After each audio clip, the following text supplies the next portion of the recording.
In today's video, I'll show you how to fix OTG not working issues on Android. First, try a simple restart of your device, as this can often resolve detection problems. Also, check for any software updates by going to Settings, clicking My Phone, then check for updates, and install any updates that are available.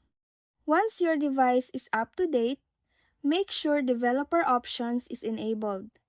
To do this, go to Settings, click My Phone, scroll down to Version, and tap it 7 times to activate Developer Mode. Next, go back, scroll down to System, select Developer Options, and scroll to the Debugging section. Here, you will find USB debugging. Toggle it on. This process should help resolve most OTG connection issues. And that's it. That's how you fix OTG not working issues on Android.